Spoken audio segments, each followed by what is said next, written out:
Hello, good morning everyone. I hope you must go through the previous two lecture in which we studied about Newton's laws of motion and its application.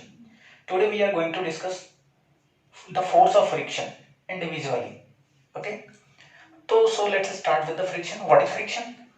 Friction is a force, type of contact force which try to a body keep at rest with respect to the another body.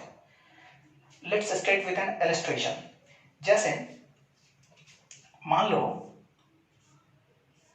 कि ये कोई block है, okay, और ये कोई सा surface है, मान लो कि अर्थ सरफेस है। क्या है? अर्थ सरफेस, और ये ब्लॉक है। तो अगर ये ब्लॉक इस सरफेस पे मूव करना चाहेगी इस सरफेस के रिस्पेक्ट में, तभी जाके फोर्स ऑफ फ्रिक्शन एक्ट होगा इस दोनों पॉइंट ऑफ कांटेक्ट यानी सरफेस ऑफ कांटेक्ट के बीच में। ओके, अगर ये रेस्ट में रहना चाह रहा है यानी कि ये रेस्ट में है इसके रिस्पेक्ट में, तो फ्रिक्शन यहाँ पे एक्ट नहीं होगी। जैसे दूसरा सिचुएशन लेते हैं, मान लो कि एक प्लैंक है, प्लैंक एक अर्थ सरफेस पे पुट किया हुआ है और इसके ऊपर एक ब्लॉक है। This is the block A and this is the block B. Okay, let's assume this surface is smooth, here no friction. तो मान लो कि अगर ऑब्जेक्ट ए की वेलोसिटी v1 है और ऑब्जेक्ट बी की वेलोसिटी v2 है and v1 is not equal to v2, तो दोनों के बीच में क्या होगा? रिलेटिव स्लाइडिंग होगी। अगर मान लो कि ये 10 मीटर पर सेकंड से जा रही है और ये 4 मीटर पर सेकंड से जा रही है, तो इस बी की वेलोसिटी क्या है? ए के रिस्पेक्ट में ज्यादा है। तो एक ऐसा टाइम आएगा ना जब वो ए को छोड़ देगा, तो दोनों के बीच में एक रिलेटिव स्लाइडिंग आ जाएगी, दोनों के बीच में एक रिलेटिव मोशन आ जाएगा। तो जैसे ही रिलेटिव मोशन एक्ट में आएगा तो दोनों सरफेस के बीच में क्या आ जाएगा? Force of friction. तो फ्रिक्शन ये चाहता है कि इस दोनों सरफेस के बीच में रिलेटिव मोशन ना हो। It always opposes the relative motion, not only the motion. Okay, आप जिस सरफेस पे मूव करने की कोशिश कर रहे हो उस सरफेस का रिलेटिव मोशन को देखो कि वो सरफेस अगर जिस स्पीड से जा रहा है और अगर आप उस सरफेस को ऊपर हो तो आपको भी उसी रफ्तार से जाना पड़ेगा, तब जाके फ्रिक्शन का कोई रोल नहीं होगा। जैसे ही आपकी वेलोसिटी कम हुई है, आपकी ज्यादा हो गई, तो फ्रिक्शन अपने रोल में आ जाएगा। फ्रिक्शन क्या चाहता है कि हमेशा एक सरफेस के रिस्पेक्ट में दूसरा सरफेस क्या रहे? रेस्ट में रहे। हाँ, तो फ्रिक्शन का ये रोल है, हम कभी भी वो दो सरफेस को अलग होने नहीं देता है। ओके, तो फ्रिक्शन के बारे में बहुत सारी कहानियां हैं कि फ्रिक्शन जो है, पहले ऐसा माना जाता था कि दुनिया में हर एक बॉडी में रफनेस होती है। ओके, तो जब दो बॉडी एक दूसरे के ऊपर इम्पोज्ड होता है तो एक बॉडी का रफनेस दूसरे बॉडी की रफनेस में क्या हो जाता है? सुपर इम्पोज्ड हो जाता है, लाइक दैट। जैसे मान लो कि मैंने दो ब्लॉक रखी, ये ब्लॉक ए और ये ब्लॉक बी। ओके, अब ये दोनों सरफेस रफ है, तो ये जो सरफेस ऑफ कांटेक्ट है ना, तो इसमें भी रफनेस है, इसमें भी रफनेस है, तो दोनों की रफनेस क्या होगी? एक दूसरे में इंटरलॉक हो जाएगी। जैसे मान लो कि ये इसमें घुस गया, इंटरलॉक हो गया, और ये यहाँ पे इंटरलॉक हो गया। तो जैसे ही दो सरफेस एक दूसरे के ऊपर सुपर इम्पोज होती है और इंटरलॉक हो जाती है, तो क्या होता है कि जब भी हम किसी भी ऑब्जेक्ट पे फोर्स लगाते हैं और उसे स्लाइड करने की कोशिश करते हैं, तो जब तक वो इंटरलॉक टूटना नहीं है तब तक हमें फोर्स लगाना पड़ता है। एक बार वो इंटरलॉक टूट गया, हम उस पर ओवरकम कर लिए, तो then object is free to move, तब वो स्लाइड करने लग जाएगा। ऐसा कॉन्सेप्ट था। तो अगर मैं उस कॉन्सेप्ट के बेसिस पे देखूं, तो जो फोर्स ऑफ फ्रिक्शन है वो एरिया पे डिपेंड करेगा कि कितना एरिया कांटेक्ट में है, सरफेस एरिया ऑफ कांटेक्ट पे डिपेंड करने लग जाएगा। अब तुम ही सोचो कि अगर higher surface of area contact में होगा तो बहुत सारा इंटरलॉकिंग सरफेस एक दूसरे में क्या हो जाएंगे? घुस जाएंगे, तो हमें ज्यादा फोर्स ऑफ फ्रिक्शन अप्लाई करना पड़ेगा। लेकिन प्रैक्टिकली ऐसा पाया गया कि friction does not depend upon the surface of area of contact, तो एरिया ऑफ कांटेक्ट से इंडिपेंडेंट होता है। तो बाद में मॉडर्न थ्योरी आई, बोला कि friction does not depends upon the interlocking surfaces, it is a electrostatic force in the form of cohesive force and adhesive force. जब दो सरफेस एक दूसरे के ऊपर सुपर इम्पोज होते हैं तो दोनों के बीच में एडहेसिव फोर्स या कोहेसिव फोर्स आता है, जिसको हम लोग क्या कहते हैं? फ्रिक्शन कहते हैं। जैसे कोहेसिव फोर्स आपको पता होगा कि it is a force of attraction acted between the two object which are of the same materials. दो ऐसे ऑब्जेक्ट के बीच में एक्ट करता है फोर्स ऑफ कोहेशन जो क्या हो? सेम मटेरियल का बना हो। तो सेम मटेरियल के बीच में जो फोर्स ऑफ अट्रैक्शन होती है वो कोहेशन होता है, और अगर डिफरेंट मटेरियल के बीच में फोर्स ऑफ अट्रैक्शन हो तो वो क्या होता है? एडहेसिव फोर्स होता है। तो force of cohesive and force of adhesive is a form of friction. तो उसी को हम लोग फ्रिक्शन कहते हैं। तो बाद में एक्सप्लेन किया गया कि friction is independent of area. तो उन्हें कैसे एक्सप्लेन किया गया, तो देख लेते हैं।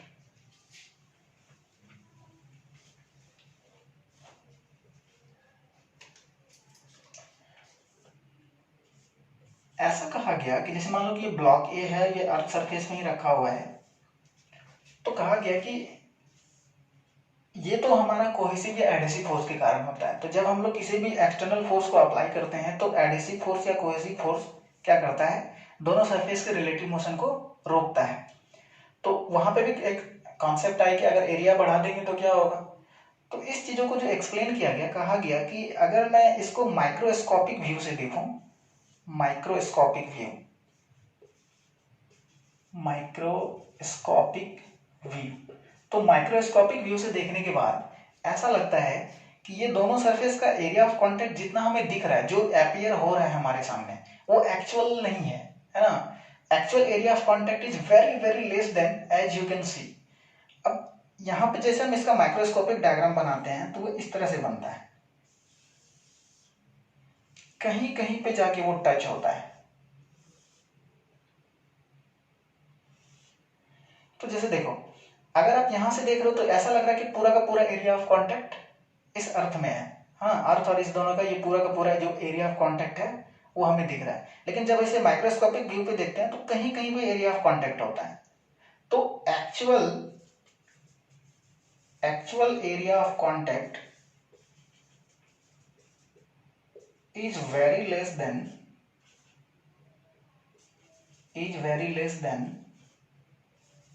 as they appear through naked eye।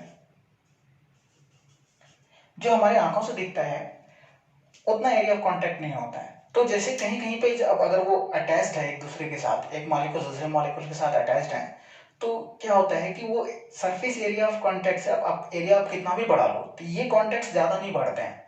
तो इसलिए हम लोग क्या कहते हैं कि इंडिपेंडेंट होता है। ओके, तो अब आते हैं फ्रिक्शन के लॉज पे।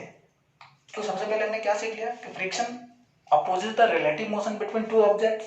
It is such a force, such a contact force which always try to two bodies remain at rest with respect to each other। वो हमेशा दो बॉडी को एक साथ रखने की कोशिश करता है। Friction force is independent of area of contact. We just study the two theory, modern theory and old theory. Old theory क्या बता रहा था कि फ्रिक्शन फोर्स क्या होते हैं, दो सरफेस के इंटरलॉकिंग की वजह से होते हैं। रफनेस हर एक सरफेस में एग्जिस्ट करता है, दो सरफेस के रफनेस एक दूसरे से इंटरलॉक कर जाते हैं।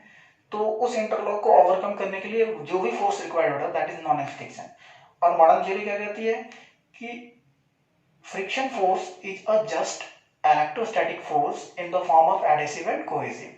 ओके, नाउ फर्दर राइट, आगे देखते हैं। तो अब देखो फ्रिक्शन फोर्स के तीन टाइप्स होते हैं, कौन कौन से हैं। तो फ्रिक्शन फोर्स को ब्रॉडली हम लोग तीन पार्ट में क्लासिफाई करते हैं, स्टैटिक फ्रिक्शन,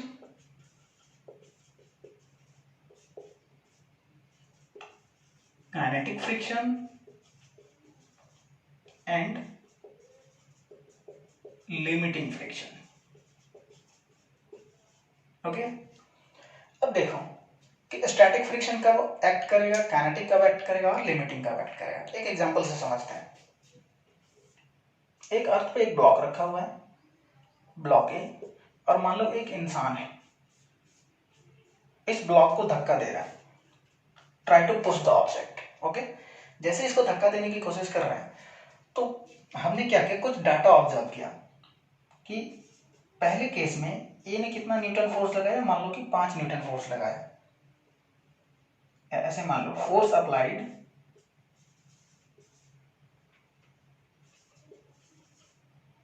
पहले केस में 5 न्यूटन, तो ऑब्जेक्ट नहीं हिला। ऑब्जेक्ट की सिचुएशन क्या बनी रही, रेस्ट। ऑब्जेक्ट अभी भी रेस्ट में है। अब क्या किया, इस इंसान ने और थोड़ा सा जोर लगाया, थोड़ा सा और धक्का दिया, एंड सेकंड केस में अप्लाइड फोर्स कितना हो गया, मान लो 8 Newton. Object remain at rest. Okay, फिर इंसान ने क्या किया, मान लो कि धक्का लगाया और 10 न्यूटन का फोर्स अप्लाई किया। अब इस इंसान को ऐसा महसूस हो रहा है कि now the object is just at the situation in which it tends to slide, कि अब ये इस सिचुएशन को अकर कर चुका है, इस सिचुएशन को अडॉप्ट कर चुका है कि अब इसमें थोड़ा सा भी अगर ज्यादा फोर्स लगाऊं तो ये क्या कर जाएगा, स्लाइड कर जाएगा। तो यहाँ पे सिचुएशन ऐसी लग रही है उसे, उसकी जो फीलिंग आ रही है कि ये टेंड्स टू मूव है।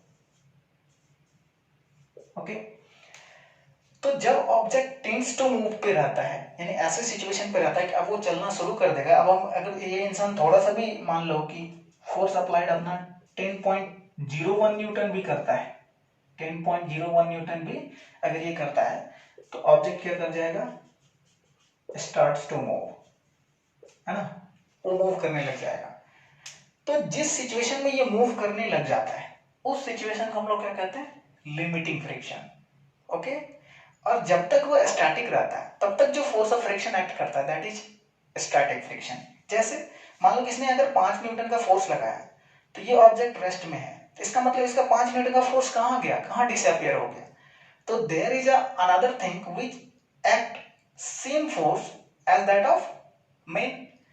तो यहाँ पे इस दोनों सरफेस के बीच इसका मतलब एक फ्रिक्शन फोर्स है जो इसके 5 न्यूटन फोर्सेस को क्या कर रहा है, वैनिश कर रहा है, खत्म कर रहा है, डिस्ट्रॉय कर रहा है। ओके, तो अब देखिए कि इसने थोड़ा सा और फोर्स लगाया, 8 न्यूटन लगाया, तो भी ये ऑब्जेक्ट अपनी जगह से नहीं हिला, इट रिमेन एट रेस्ट। इसका मतलब फ्रिक्शन फोर्स क्या कर रहा है, 5 न्यूटन से अपने आप को एडजस्ट करके 8 न्यूटन पे ला रहा है, और जब अपने आप को एडजस्ट करके 8 न्यूटन पे ले आया तो इसके फोर्स को फिर से क्या कर दिया, न्यूट्रल कर दिया, वैनिश कर दिया, रिमेन नेट फोर्स 0, तो ये रेस्ट में रह गया। इसी तरह से ये लीनियरली अपने फोर्स को बढ़ाते जा रहा है, इंसान क्या कर रहा है, अपनी कोशिश को बढ़ाते जा रहा है। तो जैसे जैसे फोर्स बढ़ता चला जाएगा वैसे वैसे एक ऐसा इंस्टेंट आता है जब इंसान उस फोर्स से अगर थोड़ा सा भी एक्स्ट्रा फोर्स लगा दे तो ऑब्जेक्ट क्या करने लगता है, स्लाइड करना शुरू कर देता है, मूव करना शुरू कर देता है। तो जिस फोर्स पे, जिस वैल्यू पे ये मूव करना शुरू कर देता है, it just starts to slide, starts to move, तो उस फोर्स ऑफ फ्रिक्शन को क्या कहते हैं हम लोग, लिमिटिंग फ्रिक्शन कहते हैं। तो limiting friction is the maximum value of static friction. क्योंकि स्टैटिक फ्रिक्शन हमने क्या देखा कि जितना फोर्स ये इंसान लगा रहा है वैसे उतना ही स्टैटिक फ्रिक्शन लगा रही है और ऑब्जेक्ट को रेस्ट में रख रही है। इंसान ने फोर्स बढ़ाया तो फ्रिक्शन ने भी अपना फोर्स बढ़ाया, उसकी एक लिमिट है कि वो कब तक अपोज किया, तो उस 10 न्यूटन तक वो अपोज कर पाया। तो जितना लिमिट तक वो बॉडी को साथ रखने की कोशिश कर सकता है उस लिमिट तक में किसका रोल रहता है, स्टैटिक फ्रिक्शन का। जब वो एक बार वो लिमिट क्रॉस कर दिया तो वो क्या बन जाता है, लिमिटिंग फ्रिक्शन। तो आप क्या कह सकते हो कि static friction will B less then limiting friction, या यूं कहो कि maximum value of static friction will be the limiting friction. अब आते हैं काइनेटिक फ्रिक्शन पे। वंस अगर एक बार ये ऑब्जेक्ट मूव करना शुरू कर दे तो क्या होता है कि उसके बीच में जो तब जब दो सरफेस के बीच में जो भी फ्रिक्शन एक्ट होता है that is the kinetic friction. तो आपको रियलाइज हुआ होगा जब आप किसी भी ऑब्जेक्ट को पुश कर रहे हो तो क्या होता है कि ऑब्जेक्ट को मोशन में रखना इजियर होता है as that of the object tends to move. मतलब उसको मोशन में रखना आसान होता है किसके कंपैरिजन में, ऑब्जेक्ट का मोशन स्टार्ट करने के कंपैरिजन में। अगर आप ऑब्जेक्ट में मोशन दे रहे हो, जस्ट उसे स्टार्ट कर रहे हो, तो वो ज्यादा टफ होता है। जैसे मान लो कि किसी भी स्टोन को आप धक्का लगा रहे हो, हाँ, तो धक्का लगा रहे हो तो अगर एक बार वो चलना शुरू कर दे तो उसके बाद उसको मोशन में मेंटेन रखना आसान होता है, आपको कम फोर्स अप्लाई करना पड़ेगा। तो देयरफॉर काइनेटिक फ्रिक्शन में क्या होती है, इसकी वैल्यू लिमिटिंग से कम होती है। ओके, तो अब इसे हम थोड़ा सा ग्राफ से लेके समझते हैं। तो देखो ग्राफ कैसा बनेगा।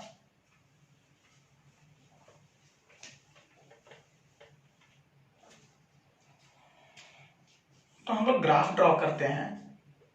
ये हो गया आपका फ्रिक्शन फोर्स और ये हो गया आपका इस एक्सिस पे अप्लाइड फोर्स। उसी ऑब्जेक्ट का ग्राफ बना रहे हैं, यानी कि यही ऑब्जेक्ट है, इसको धक्का दिया जा रहा है, ऑब्जेक्ट का नाम ए, और इसका हम लोग friction force versus applied force का ग्राफ बना रहे हैं। तो हमने स्टार्टिंग में क्या देखा था कि जितना ये इंसान एफर्ट लगाता है उतना ही फ्रिक्शन क्या करता है, फोर्स लगा के नेट फोर्स को क्या कर देता है, कैंसिल कर देता है, कैंसिल आउट कर देता है। तो इसका मतलब जैसे जैसे अप्लाइड फोर्स बढ़ेगा वैसे वैसे क्या बढ़ेगा, फ्रिक्शन फोर्स भी बढ़ेगा। The graph will be straight line. Directly proportional graph क्या होता है, स्ट्रेट लाइन। अब इसके बाद जैसे मान लो कि ये अपनी मैक्सिमम यहां तक फ्रिक्शन ने क्या किया, अपने आप को एडजस्ट किया। ओके, इस लिमिट तक उसने एडजस्ट किया कि हमने अप्लाइड फोर्स बढ़ाया तो फ्रिक्शन फोर्स की भी वैल्यू बढ़ गई, अप्लाइड फोर्स बढ़ाया, फ्रिक्शन भी अपने आप की वैल्यू बढ़ा ली, और नेट फोर्स को क्या रखा, 0 रखा। लेकिन फ्रिक्शन की भी एक सर्टेन क्या होती है, औकात होती है, एक लिमिट होती है। अब इस लिमिट के बाद अब क्या लगता है इंसान को कि ऑब्जेक्ट को अगर थोड़ा सा फोर्स लगाए तो ये मूव कर जाएगा। तो अब यहाँ पे object just verge of sliding होती है, ओके। तो अचानक से क्या होती है, थोड़ी सी वैल्यू फ्रिक्शन की इंक्रीज कर जाती है, यानी कि उस वर्ज पे हमें थोड़ा ज्यादा फोर्स देना होता है, और उसके बाद क्या होती है, वो कांस्टेंट हो जाती है, लाइक दिस। तो देखो इस वैल्यू को, जो पीक वैल्यू जो होती है, इसको हम लोग क्या कह देंगे, लिमिटिंग फ्रिक्शन। यहां से यहां तक क्या है, स्टैटिक फ्रिक्शन, क्योंकि इस लिमिट तक ऑब्जेक्ट को क्या रखा गया, रेस्ट में रखा गया है, जितना अप्लाइड फोर्स है उतना ही फ्रिक्शन है। यहाँ पे maximum value of static friction है, तो दैट इज लिमिटिंग फ्रिक्शन। हाँ, अब जैसे एक बार ऑब्जेक्ट मूव करना शुरू कर दिया तो उसके बाद क्या हो जाती है, फोर्स कांस्टेंट हो जाती है, एक कांस्टेंट फोर्स से अपोज होता है। तो इसको हम लोग क्या, कौन सा पोर्शन कहेंगे, portion of kinetic friction, kinetic friction. तो इस तरह का ग्राफ होता है। तो हमने क्या देखा,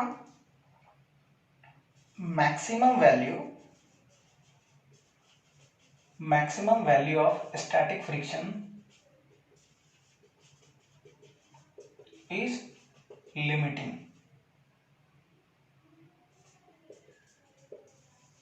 ओके। इसका मतलब लिमिटिंग फ्रिक्शन क्या है, स्टैटिक से ज्यादा है, ओके। अब इस तीनों में ऑर्डर देखते हैं कि कौन बड़ा कौन छोटा। तो देखो काइनेटिक फ्रिक्शन क्या है भाई, लिमिटिंग फ्रिक्शन से छोटा है, तो लिमिटिंग फ्रिक्शन से काइनेटिक भी छोटा और स्टैटिक भी छोटा है। और स्टैटिक और काइनेटिक के बीच में जो कंपैरिजन है वो केस डिपेंडेंट होता है, ओके। तो आगे देखते हैं, जस्ट नोट इट डाउन।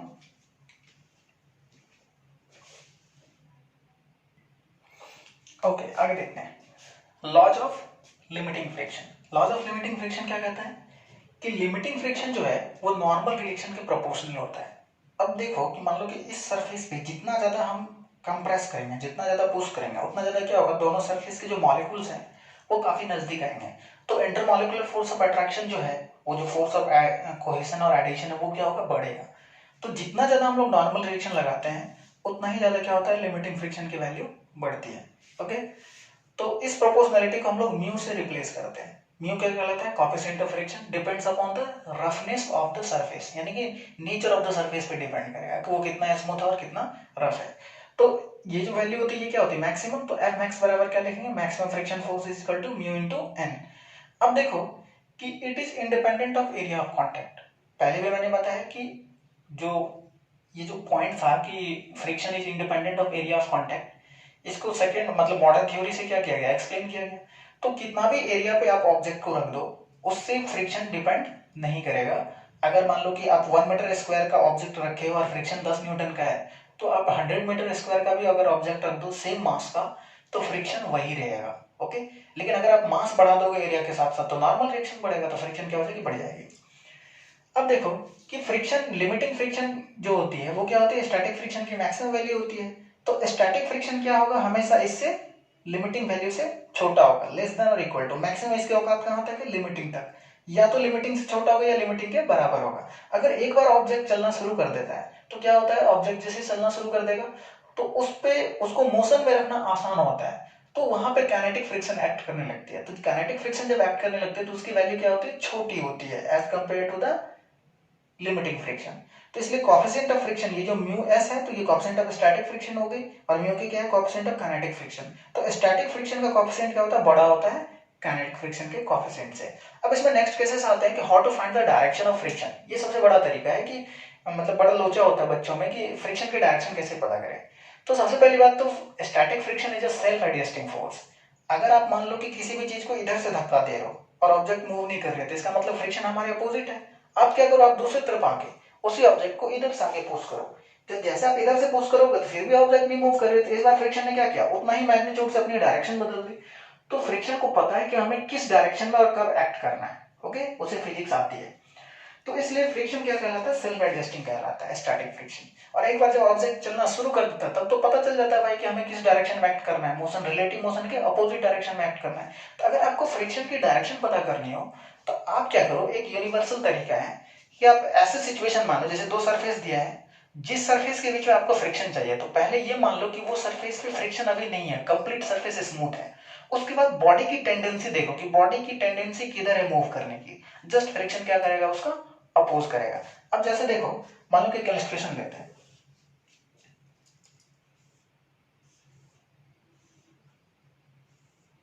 ये अर्थ है, ये ब्लॉक ए, ये ब्लॉक बी। ओके, अगर मान लो कि ये v2 वेलोसिटी के साथ जा रहा है और ये v1 वेलोसिटी के साथ जा रहा है, ओके, और मान लेते हैं कि v2 is greater than v1, तो अगर आपको इस दोनों सरफेस के बीच में फ्रिक्शन चाहिए, तो आप क्या करो कि फ्रिक्शन क्या करेगा, अगर इस दोनों सरफेस के बीच में आपको फ्रिक्शन चाहिए तो आप इस प्लैंक्स ए पे आ जाओ, ब्लॉक ए पे बैठ जाओ, क्योंकि ब्लॉक ए के रिस्पेक्ट में इसे मूव करने नहीं देना है, यही फ्रिक्शन की सोच होगी। तो ये क्या कर रहा है, v2 is greater than v1, तो v2 क्या कर रहा है, v1 के रिस्पेक्ट में v2 बड़ा है, तो जैसे आप इस पे बैठोगे तो देखोगे कि b क्या कर रहा है, मूव कर रहा है फॉरवर्ड डायरेक्शन में, यानी इसके a के रिस्पेक्ट में b की वेलोसिटी ज्यादा है, तो जब हम a पे बैठ जाएंगे तो b को क्या देखेंगे कि b आगे जा रहा है, तो जैसे b आगे जा रहा है तो फ्रिक्शन क्या करेगा, जितना हो सकता है उतना उसका अपोज करेगा, बोलेगा नहीं भाई तू v2 मत बन, तू v1 बन जा, ताकि तुम दोनों साथ रहो। ओके, तो ब्लॉक b पे फ्रिक्शन फोर्स किधर लगेगा, फ्रिक्शन फोर्स पीछे लगेगा। तो अगर ब्लॉक बी पे फ्रिक्शन फोर्स पीछे लगा, तो अब इस दोनों के बीच में इसने क्या किया, इस पे एक्शन किया, तो बी क्या करेगा, वापस इस पे ए पे रिएक्शन करेगा, तो ए पे जब रिएक्शन करेगा तो किस डायरेक्शन में करेगा, तो अपोजिट डायरेक्शन में। तो इस पे इस दोनों सरफेस में इधर फ्रिक्शन लगेगा और ए पे इधर लगेगा। अब बचा अर्थ और ए के बीच में, तो अर्थ तो रेस्ट में है और ए के पास वेलोसिटी v1 है, तो अर्थ के रिस्पेक्ट में तो ए तो मूव करना ही चाह रहा है फॉरवर्ड डायरेक्शन में, ए की टेंडेंसी किधर है, फॉरवर्ड डायरेक्शन में मूव करने की, तो क्या हो जाएगी, अर्थ के कारण जो ए पे फ्रिक्शन लगेगा, फ्रिक्शन ड्यू टू अर्थ, वो क्या लगेगा, बैकवर्ड डायरेक्शन में, this is the friction due to earth. अब देखो कि सिचुएशन कहां पे हमें टेंडेंसी देखनी होती है, जैसे मान लो अनदर इलस्ट्रेशन लेते हैं,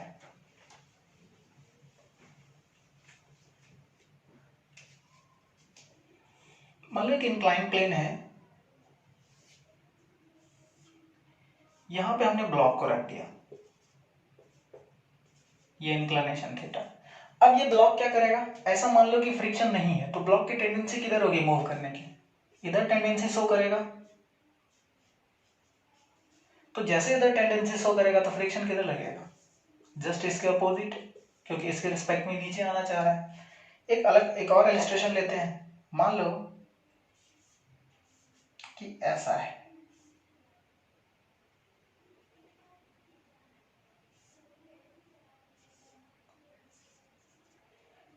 ये क्या कर रहा है, ये जो ब्लॉक है ये इस सरफेस पे रोटेट कर रहा है, एक फिक्स एक्सिस के अबाउट रोटेट कर रहा है, तो जैसे फिक्स एक्सिस के अबाउट रोटेट कर रहा है तो इसकी स्लाइडिंग टेंडेंसी किधर होगी, तो एक बार मान लो कि अगर ये टूट जाता तो ये किधर जाएगा, बाहर की तरफ, तो इसकी स्लाइडिंग टेंडेंसी बाहर की तरफ है, तो फ्रिक्शन किधर लगेगा, अंदर की तरफ, इनवर्ड। ओके, आई होप आप लोग पहले भी पढ़ चुके होंगे, तो बहुत ज्यादा डिस्कस करने की जरूरत नहीं है। जैसे वन मोर, मान लो एक डिस्क है, इस डिस्क पे कुछ भी रखा हुआ है और ये डिस्क रोटेट कर रही है ओमेगा से, तो अब अगर आप किसी भी चीज को रोटेट करो, मान लो कि किसी भी सरफेस पे, एक सरफेस ले लो, इस पे कोई भी ऑब्जेक्ट को रख दो, ओके, जैसे आप ऑब्जेक्ट को रख दोगे और इसको घुमाओगे तो ऑब्जेक्ट किधर जाएगा, स्लाइड कर जाती है ना। आप धीरे धीरे घुमाओगे तो स्लाइड नहीं करेगी, लेकिन अगर इसकी स्पीड बहुत बढ़ा दो तो क्या होगी, ये स्लाइड करके बाहर निकल जाती है, तो इसकी स्लाइडिंग टेंडेंसी बाहर की तरफ होती है, तो इसका मतलब फ्रिक्शन ही है जो उसको अंदर की तरफ सरफेस के कांटेक्ट में रख पाता है। तो इस केस में किधर लगेगा फ्रिक्शन, तो इस केस में फ्रिक्शन किधर लगेगा, अंदर की तरफ। वन मोर ले लो, जैसे मान लो कि ऐसा है, ये वॉल है और इस पे एक इंसान फोर्स लगा रहा है ऐसे, या फिर छोड़ो फोर्स नहीं लगा रहा है, यहाँ पे कोएफिशिएंट ऑफ फ्रिक्शन म्यू मान लो।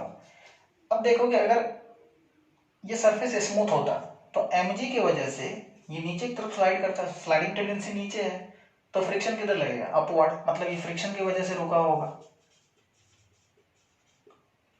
आई होप कि आप लोगों को डायरेक्शन क्लियर हो गई होगी। चलिए अब इस पे हम लोग बहुत सारे इलस्ट्रेशन करेंगे। ओके, तो note it down please. Okay, next पढ़ते हैं angle of friction. What is angle of friction?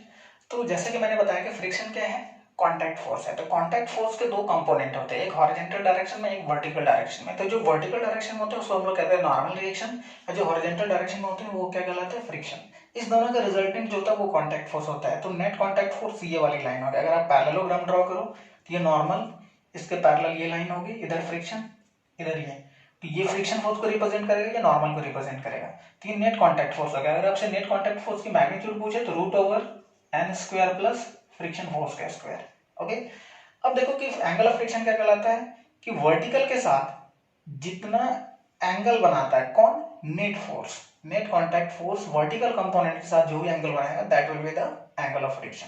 तो देखो, तो अगर इस ट्रायंगल में हम लोग 10 अल्फा ले ले, इस एंगल को अल्फा मान लें, तो P/B ये कौन सा फोर्स होगा, ये फ्रिक्शन के बराबर होगा। तो friction force upon normal friction, और अभी हम लोगों ने जस्ट पढ़ा friction force is equal to mu into n। तो n से n कैंसिल हो गया, tan alpha is equal to mu, therefore alpha is equal to tan inverse mu. तो अगर मुझे म्यू पता चल जाए तो हम लोग एंगल ऑफ फ्रिक्शन फाइंड कर सकते हैं। ओके, नेक्स्ट अब आते हैं क्वेश्चन सेशन पे। तो शुरुआत करते हैं एक छोटे से क्वेश्चन से। मान लो एक ब्लॉक है 10 kg की है और कोएफिशिएंट ऑफ फ्रिक्शन मान लो 0.6 है। ओके, अब क्या हो रहा है कि एक इंसान इसे खींच रहा है 20 न्यूटन के फोर्स से, और ये फोर्स कितना डिग्री एंगल पे है, 37 डिग्री एंगल पे एक्ट कर रहा है। अब आपको बताना है find the value of static friction. क्या होगी? तो देखो, तो इस 20 का इधर कंपोनेंट कितना बन जाएगा, 20 cos 37। What is the value of cos 37? 4/5। इधर हो गया 16 न्यूटन और इधर कितना हो गया, 12 न्यूटन हो जाएगा। अब देखो कि इस पे नीचे लग रहा है mg 100 न्यूटन और ऊपर क्या लग रहा है, नॉर्मल। तो हमें फ्रिक्शन पता करने के लिए क्या करना पड़ता है, नॉर्मल फाइंड करनी पड़ती है लिमिटिंग फ्रिक्शन पता करने के लिए। तो इक्वेशन से देखो कि ये 12 न्यूटन और नॉर्मल, 12 प्लस नॉर्मल दोनों मिलकर क्या दे देगा, 100। तो नॉर्मल इज इक्वल टू क्या हो गया, 100 माइनस 12, देयरफॉर 88 न्यूटन। तो हमने लिमिटिंग फ्रिक्शन की वैल्यू पता लगाई। तो कितना, म्यू इंटू एन, 0.6 इंटू 88 कितना हो जाएगा, देखो तो यहाँ पे इसको ले लो, इसको 10 कर लो,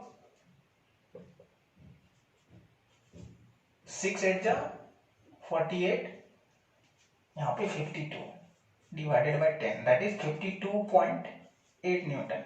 this is the maximum value of friction. लेकिन देखो कि इसको खींच कौन रहा है, 16 न्यूटन के फोर्स से ही ना खींचा जा रहा है ये।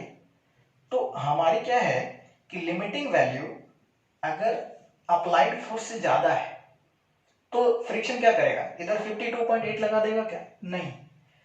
मैंने क्या बताया कि friction is a self adjusting force. अगर इसकी औकात 52.8 तक है और इसको चाहिए 16 न्यूटन, तो ये क्या करेगा, 16 न्यूटन ही लगाएगा। अगर ये मान लो 52.8 लगा देगा तो ये ऑब्जेक्ट क्या करेगा, फोर्स इधर लग रहा है और ऑब्जेक्ट अपोजिट डायरेक्शन में एक्सलरेट हो जाएगा।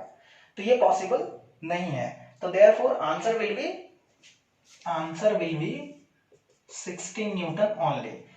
तो आपको याद रखना पड़ेगा कि अगर लिमिटिंग वैल्यू ज्यादा आए as compared to the applied force, then the limiting friction adjusts itself in such a way that the net force must be 0।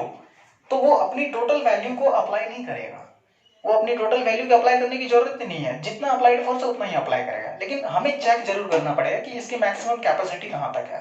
Okay, तो नेक्स्ट क्वेश्चन देखते हैं, please note it down. Okay, तो next question देखते हैं। इस case में अगर friction की वैल्यू फाइंड करनी है, इस बार क्या हो रहा है कि 20 न्यूटन जो है वो ऐसे लग रहा है वर्टिकल के साथ 37 डिग्री एंगल पे। मतलब वो वाला केस क्या था, पुलिंग का केस था, ऐसे खींच रहे थे। इस बार क्या कर रहे हैं, धक्का दे रहे हैं। Okay, same magnitude of force है। तो 20 का इधर कंपोनेंट क्या बनेगा, 20 cos 37। 20 cos 37 कितना होता है, 4/5। इधर हो जाएगा 16 न्यूटन और इधर कितना हो जाएगा, 12 न्यूटन हो जाएगा। ओके, ज्यादा अच्छा रहेगा आप कंपेयर कर पाओ। 37 डिग्री हॉरिजॉन्टल के साथ रखो, यहाँ पे 37 डिग्री रखो। तो ये वाला कंपोनेंट कितना हो जाएगा, 12 न्यूटन और ये वाला कितना हो जाएगा 16 न्यूटन। अब देखते हैं इस पे नॉर्मल अभी भी ऊपर लग रहा है, mg नीचे 20 न्यूटन mg। तो अब देखो कि नॉर्मल दोनों को बैलेंस करेगा ना 20 प्लस 12, क्योंकि 12 की डायरेक्शन क्या है वर्टिकली डाउनवर्ड, तो therefore normal is equal to 32 Newton.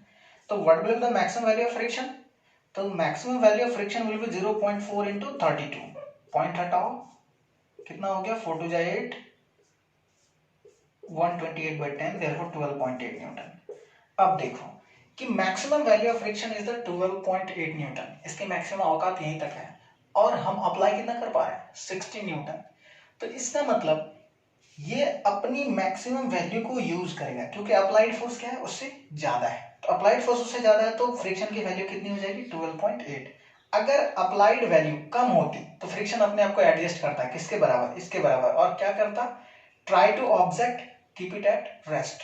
Okay, तो then answer will be 12.8 newton will be friction force.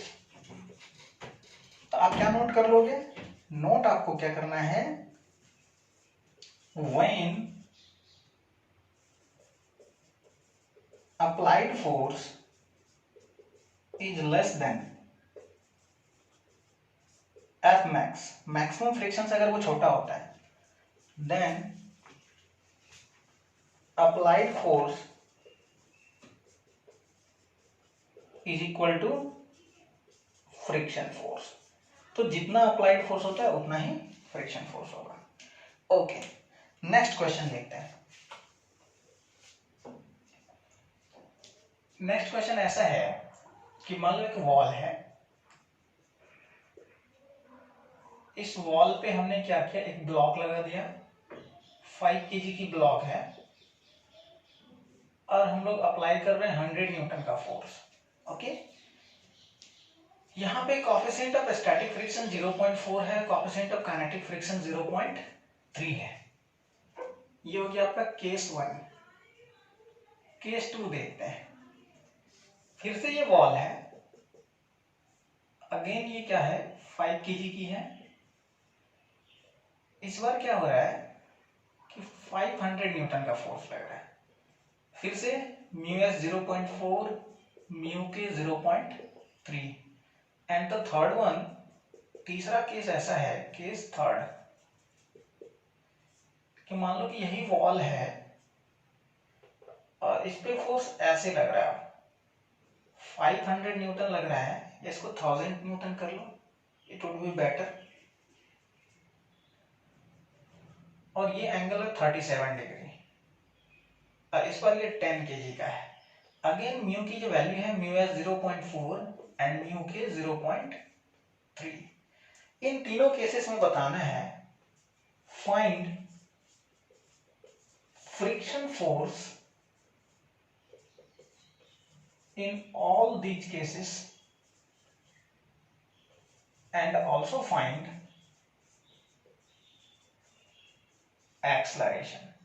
तीनों केसेस के एक्सेलरेशन फाइंड करनी है और क्या फाइंड करना है फ्रिक्शन फोर्स।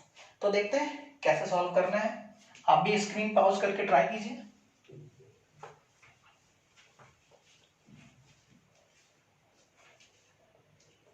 तो केस फर्स्ट देखते हैं, केस 1। अब देखो कि इस पे क्या लग रहा है mg नीचे की तरफ लग रहा है और ये जो हम अप्लाइड फोर्स जो लगा रहे हैं 100 न्यूटन का, तो नॉर्मल रिएक्शन तो इस दोनों के बीच में होगा, तो नॉर्मल इस ब्लॉक पे इधर लगेगा और हम इस पे 100 न्यूटन लगा रहे हैं। तो ये जो ब्लॉक है इस हॉरिजॉन्टल डायरेक्शन में तो रेस्ट में है ना, तो इसका मतलब नेट फोर्स 0 है, तो जितना हम अप्लाई कर रहे हैं उतना ही इस वॉल पे, इस वॉल के कारण इस ब्लॉक पे नॉर्मल मिल रहा होगा। तो देयरफॉर केस फर्स्ट में नॉर्मल कितना हो गया 100 न्यूटन। तो हम लोग मैक्सिमम वैल्यू निकाल ले, एफ मैक्स कितनी होगी, तो एफ मैक्स जब भी निकालना होता है तो हमें म्यू एस यूज करना पड़ता है। ओके, म्यू के तब यूज करेंगे जब हमें पता चल जाए कि ऑब्जेक्ट क्या है मोशन में है, अगर मोशन में नहीं है तो म्यू की कोई जरूरत नहीं है, कोएफिशिएंट ऑफ काइनेटिक फ्रिक्शन की कोई भी जरूरत नहीं है, क्योंकि आपको पता है कि काइनेटिक फ्रिक्शन तभी अपने रोल में आता है when object is sliding over the another surface. तो एफ मैक्स की वैल्यू हो जाएगी 100 इंटू 0.4, देयरफॉर 40 न्यूटन। अब आपको पता ही होगा कि डायरेक्शन किधर होगी फ्रिक्शन की, तो अगर मैं फ्रिक्शन यहाँ पे अज्यूम ना करूं तो ऑब्जेक्ट की टेंडेंसी किधर होगी नीचे स्लाइड करने की, जिसका मतलब फ्रिक्शन किधर लगेगा ऊपर की तरफ। तो here friction force will be in upward direction. तो here is the friction force, here is the mg. अब आप देखो कि फ्रिक्शन फोर्स है 40 न्यूटन और mg कितना भाई, तो mg 5 kg का ऑब्जेक्ट है तो 50 न्यूटन। इसका मतलब ये जो फ्रिक्शन है 40 न्यूटन का इस ब्लॉक को रोक नहीं पाएगा। रोक पाएगा क्या? नहीं रोक पाएगा। तो फ्रिक्शन फोर्स की जो वैल्यू होगी वो तो 40 न्यूटन ही होगी एज इट इज। जितना इसकी मैक्सिमम वैल्यू है उतना ही ये लगा पाएगा। ओके, अब आते हैं एक्सेलरेशन पे। तो इस ब्लॉक की एक्सेलरेशन कितनी होगी? तो जब हम लोग एक्सेलरेशन यूज करेंगे तो एक्सेलरेशन यूज करने का मतलब ऑब्जेक्ट स्लाइडिंग में, मोशन में है। तो मोशन में तो उस समय मैक्सिमम लिमिटिंग वैल्यू एक्ट नहीं करेगी, उस समय कौन सी वैल्यू एक्ट करेगी? काइनेटिक फ्रिक्शन की वैल्यू। तो हम जो अपोजिंग फोर्स यूज करेंगे वो कौन सा अपोजिंग फोर्स यूज करेंगे? तो नॉर्मल रिएक्शन इनटू म्यू के, इतना से अपोज कर पाएगा जब वो मोशन में होगा। हमने ये मैक्सिमम वैल्यू फाइंड की चेक करने के लिए कि ऑब्जेक्ट सच में मोशन में है या नहीं। तो स्टैटिक फ्रिक्शन की वैल्यू 40 न्यूटन हो गई और काइनेटिक फ्रिक्शन की वैल्यू कितनी हो जाएगी? 100 इंटू 0.3, देयरफॉर 30 न्यूटन। तो हम लोग एक्सेलरेशन में किसको यूज करेंगे? इसको। तो एक्सेलरेशन बराबर क्या होता है? Net force divided by mass. तो what will be the net force? 50 minus 30, तो 20 हो गया नेट फोर्स। किस डायरेक्शन में? डाउनवर्ड। तो मास से डिवाइड कर दो, 5 से डिवाइड कर दो, therefore answer is equal to acceleration is equal to 4 metre per second square towards the downward. Okay, अब केस 2 देखते हैं। केस 2 में कैसे डील करना है?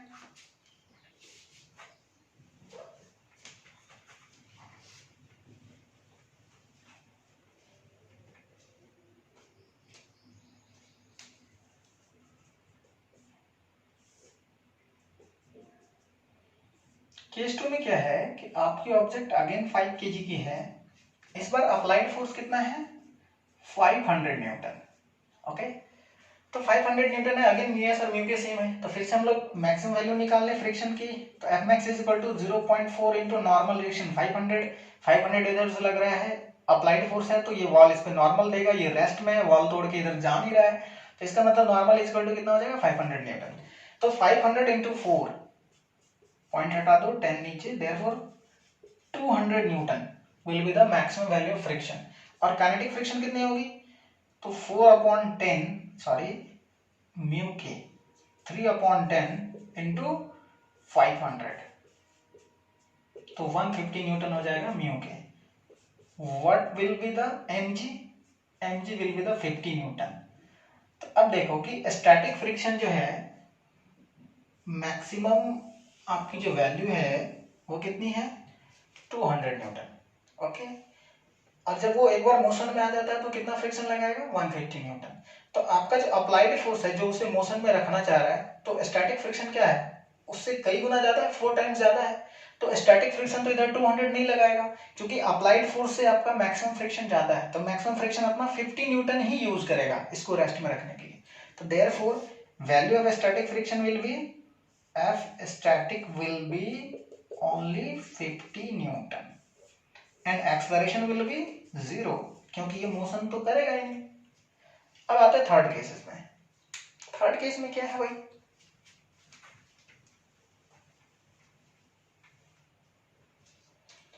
थर्ड केस में है कि अगेन ये आपका वॉल है, ये सरफेस है 10 kg का, और इस बार हम लोग क्या कर रहे हैं? 1000 न्यूटन का फोर्स लगा रहे हैं ऐसे। ये वाला एंगल कितना है भाई? तो ये वाला एंगल है 37 डिग्री। तो 1000 cos 37 इज 4/5, तो 4/5 कितना हो जाएगा? 200 इंटू 8, इधर हो गया 800 न्यूटन, और इधर कितना हो जाएगा भाई? 600 न्यूटन। अब देखो यहाँ पे mg भी है 100 न्यूटन का, चलो तो mg भी है 100 न्यूटन का। इस बार क्या होगा? इस बार नॉर्मल किसको बैलेंस करेगा? 600 न्यूटन को। तो नॉर्मल रिएक्शन कितनी होगी? 600 न्यूटन। तो what will be the F max? तो एफ मैक्स की वैल्यू हो जाएगी 600 इंटू 0.4। तो अगर 600 इंटू 0.4 तो कितना हो गया ये? 240 न्यूटन। और एफ काइनेटिक कितना हो गया? 600 इंटू 0.3, देयरफॉर 180 न्यूटन। अब देखो कि फ्रिक्शन की डायरेक्शन तो ऑलवेज अपवर्ड होगी, अपवर्ड होगी या डाउनवर्ड होगी? तो अब देख लो, एज्यूम करो कि फ्रिक्शन नहीं है, तो इधर से कितना लग रहा था? 800 न्यूटन, इधर 100 न्यूटन, तो नेट फोर्स किधर है? ऊपर की तरफ। तो इस बार फ्रिक्शन किधर लगेगा? नीचे की तरफ। The friction act towards the downward. समझ में आ रही है? मैंने क्या कहा था कि आपको सिचुएशन एज्यूम करना है कि देयर इज नो फ्रिक्शन। तो अगर वहां पे फ्रिक्शन नहीं है तो what will be the tendency of an object? Is it moving upward, is it moving downward? तो the tendency here we apply 800 Newton in the upward direction and mg will be 100 Newton in downward direction. The net force will be towards the upward 700. This 700 makes the object move in upward direction. Okay, so therefore friction must try to keep the object at rest and it will apply force in downward direction. तो friction इस बार downward लगेगा, तो downward लगेगा भाई, तो कितना लगेगा? तो अपनी मैक्सिमम वैल्यू को ही तो लगाएगा, मैक्सिमम कोशिश करेगा। तो इस ब्लॉक पे ऊपर की तरफ फोर्स हो गया 800 न्यूटन, नीचे की तरफ हो गया 100 Newton plus friction 240 Newton. Okay, तो जैसे 240 न्यूटन अगर लगाया जाएगा तो अभी भी इस ऑब्जेक्ट को रेस्ट में नहीं रख पाएगा। तो इसका मतलब object must be in accelerated motion. तो यहाँ पे कौन सी फ्रिक्शन एक्ट करेगी भाई? Kinetic friction. तो काइनेटिक फ्रिक्शन कितनी है? 180 न्यूटन। तो अगर आपसे एक्सलरेशन पूछा जाए तो you have to find net force 800 minus 180 plus 100 280 and divided by 10। तो 600 में से 80 गया 520 divided by 10, therefore acceleration will be huge 52 metre per second square. I hope it all will be clear to you. Okay, note it down, keep it up. Okay students, तो next question देखते हैं। Next question क्या है कि एक veg है, इसके ऊपर एक ब्लॉक है स्मॉल m मास का, ये वेज कैपिटल M मास का, ये वाला सरफेस रफ है, here is the coefficient of friction is mu. Okay, तो आपको पता करना है find the minimum and maximum value of F such that the object M is at rest with respect to the wedge. अगर आपको F force की value बतानी है कि ये F फोर्स की मैक्सिमम वैल्यू कितनी रखूं ताकि ये रेस्ट में रहे, किसके रिस्पेक्ट में? विद रिस्पेक्ट टू वेज, यानी कि आपको वेज पे चीटा बन के बैठ जाना पड़ेगा और चीटा के लिए ये रेस्ट में रहना चाहिए। और मिनिमम कितना लगाएं ताकि फिर भी ये रेस्ट में रहे? तो आपको यहाँ पे दो केस कंसीडर करना पड़ेगा। तो आपको पता चल ही गया होगा, अगर आपने प्रीवियस लेक्चर देखा होगा, कि अगर चीटा को यहाँ पे बैठ के इसे ऑब्जर्व करना पड़ेगा तो cheetah will be in non inertial frame. Cheetah क्या है? Cheetah refers to the non inertial frame. जैसे मैं चीटा की बात करूँ तो आप समझ लो वो नॉन इनर्शियल फ्रेम की बात ही कर रही है। ठीक, तो एक्सलरेशन की वैल्यू क्या होगी? तो नेट एक्सलरेशन जो हो जाएगा वो क्या हो जाएगा आपका? Total applied force divided by total mass. ये हॉरिजॉन्टल डायरेक्शन में होगा। तो अब इसका हम लोग डायग्राम बना लेते हैं। ये हो गया आपका स्मॉल है। अब एक्सलरेशन इधर है सिस्टम की, तो चीटा के लिए सूडो किधर होगा? इधर, और वो कितना होगा? m इंटू ए। mg वर्टिकली डाउनवर्ड, ये हो गया नॉर्मल रिएक्शन। अब ये एंगल थीटा है तो यहाँ पे भी थीटा और यहाँ पे भी थीटा, तो इधर कंपोनेंट कितना होगा? एम ए कॉस थीटा, इधर कितना होगा? M A sine theta. M G का इधर component M G cos theta और इधर वाला कंपोनेंट एम जी साइन थीटा होगा। ये हो गया नॉर्मल। तो देखो अपवर्ड डायरेक्शन में तो कोई मोशन नहीं होगी परपेंडिकुलर टू द प्लेन, ऐसा थोड़ी कि ऑब्जेक्ट उड़ना शुरू कर देगा, नहीं करेगा।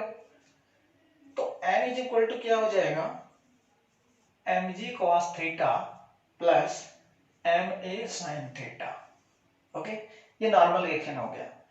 अब यहाँ पे देखो कि पहले मैं मिनिमम वैल्यू की बात करूं, तो मिनिमम वैल्यू की अगर मैं बात करता हूं तो मान लो कि अगर एम ए कॉस थीटा एम जी साइन थीटा के बराबर हो जाए तो फ्रिक्शन की कोई जरूरत पड़ेगी क्या? नहीं पड़ेगी। ये एम ए कॉस थीटा खुद ही बैलेंस कर लेगा एम जी साइन थीटा का। तो अगर रिलेटिव स्लाइडिंग हो ही नहीं रही है तो there will be no need of friction, तो वहां पर फ्रिक्शन की कोई जरूरत ही नहीं है। ओके, तो जब हम मिनिमम वैल्यू काउंट करते हैं, फॉर मिनिमम वैल्यू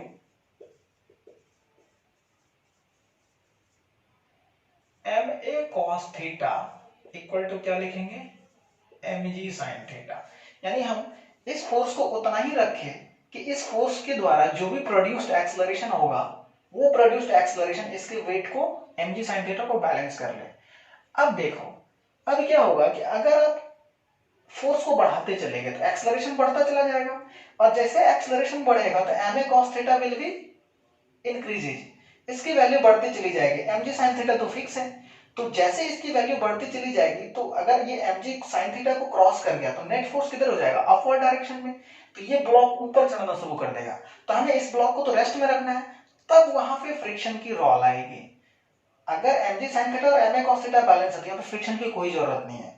लेकिन जैसे जैसे वैल्यू बढ़ाएंगे हम लोग एक्सेलरेशन की, यानी फोर्स की वैल्यू बढ़ाएंगे, तो ये बढ़ता चला जाएगा, ये बढ़ता चला जाएगा, तो नेट फोर्स किधर हो जाएगा, टुवर्ड्स अपवर्ड।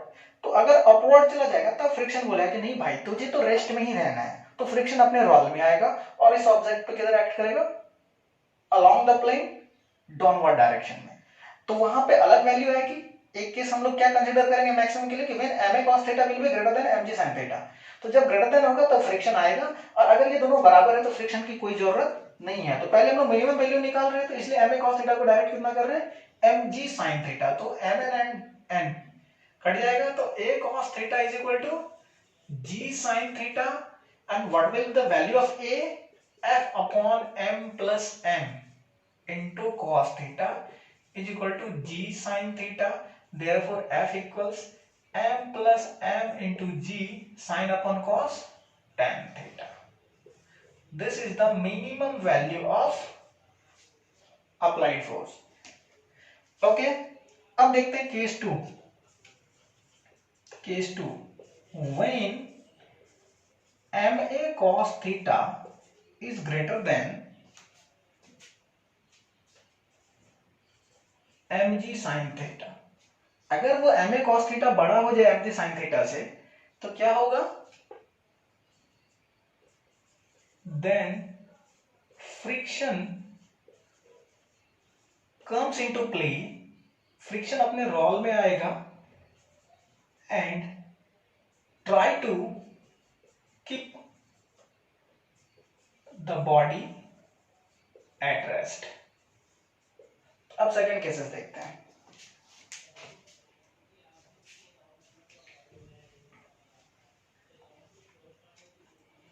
तो सेकंड केसेस में क्या होगा कि अब फ्रिक्शन किधर, नेट फोर्स अपवर्ड हो गया तो फ्रिक्शन किधर लगेगा, डाउनवर्ड डायरेक्शन में। तो mg sin theta plus mu into n, दोनों किसको बैलेंस करेगा, मिल के बैलेंस करेगा ma cos थीटा को। तो mg sin थीटा, n की वैल्यू हमने फाइंड कर रखी है, mg cos theta plus ma sin theta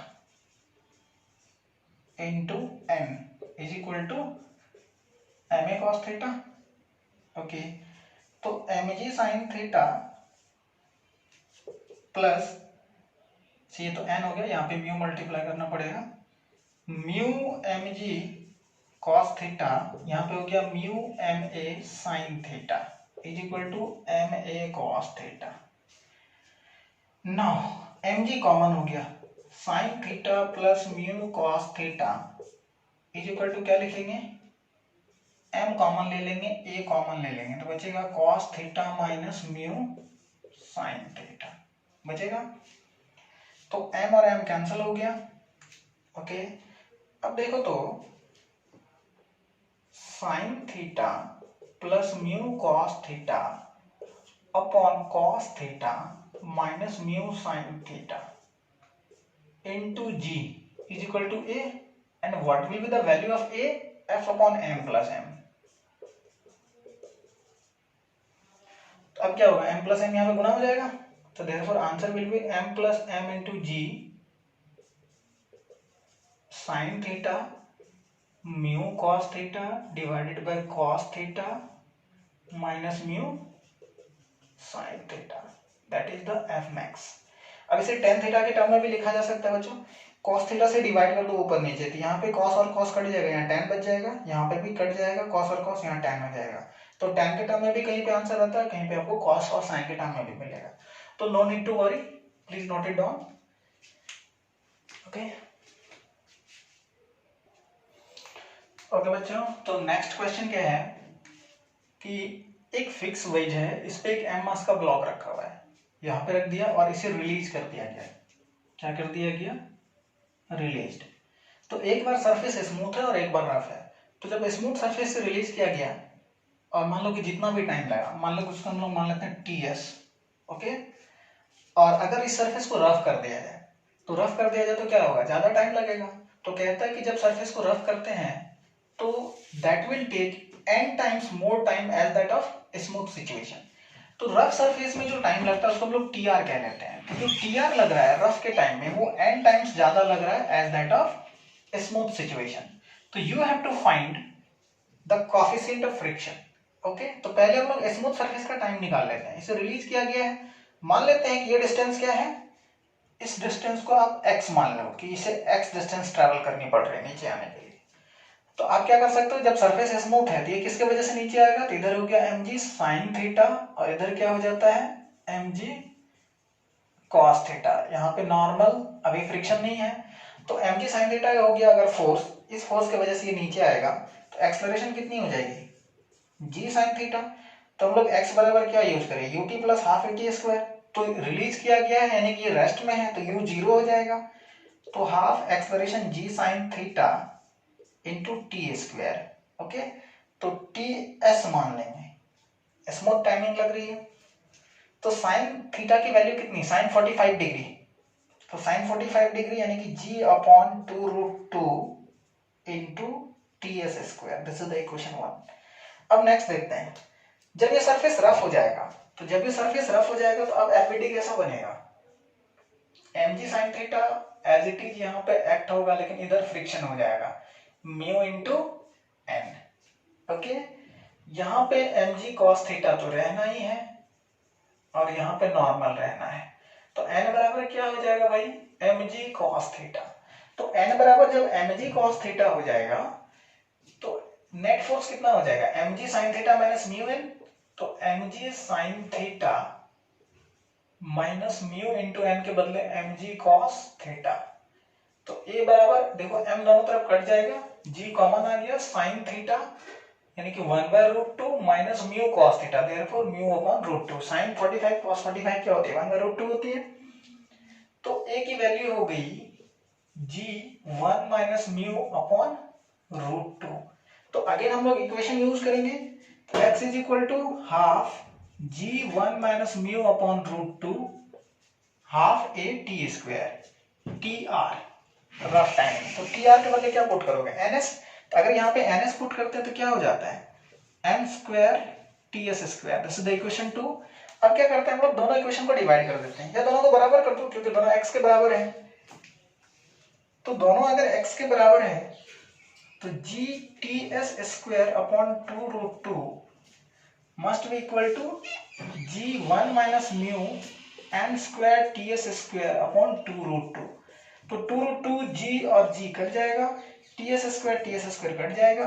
तो क्या हो जाएगा भाई, 1 by n square is equal to 1 minus mu, therefore mu is equal to 1 minus 1 by n square. This is the right answer.